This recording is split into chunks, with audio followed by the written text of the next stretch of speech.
The letters DREDF are shown in red against a white background as gray dots form a half circle around the logo. Mary Johnson Disability Rag Ragged Edge Disability Media Award. A woman with a pixie haircut speaks to the camera. An impressive bookshelf is seen behind her. Hello. I'm so glad to be with you today here by video, and I'm thrilled that DREDF is giving recognition to disability media, not just the pioneers, but the people who are bringing disability experiences to new and expanded audiences today. The media landscape has changed a great deal since Cass Irvin and I began the Disability Rag back in 1980 in Louisville. We were trying to organize people, we were trying to do consciousness raising, and we had a small group of people that we could never get to meetings because of transportation problems, so we decided to go to them.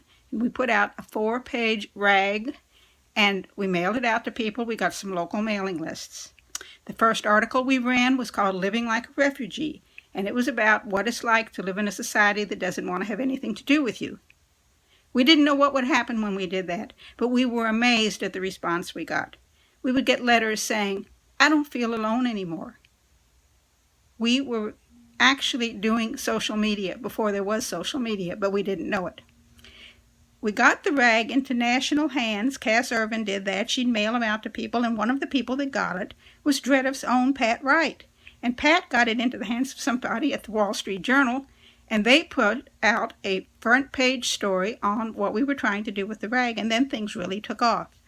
Now, really took off is a funny term because at our height, we had 6,000 paid subscribers, although probably 5 times as many people were actually reading it. And what were they reading?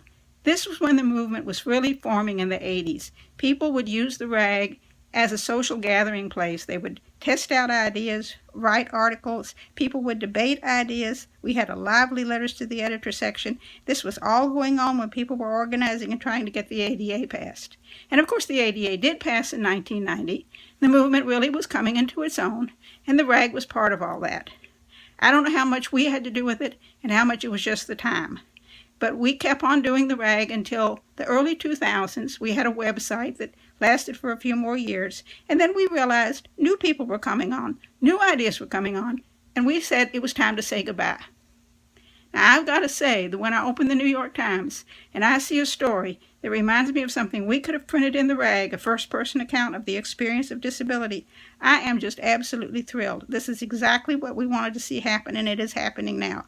And the people today who are doing disability media are part of that. You are doing wonderful things with your blog posts, with your Twitter, with your funny, wry little podcasts, and I love the vibe. I think it's great. It's what we always wanted. So my message to you is, carry on. You've got the voice. Carry on. If you want to know more about the Disability Rag, though, you can do what everybody else does today. Go to Wikipedia.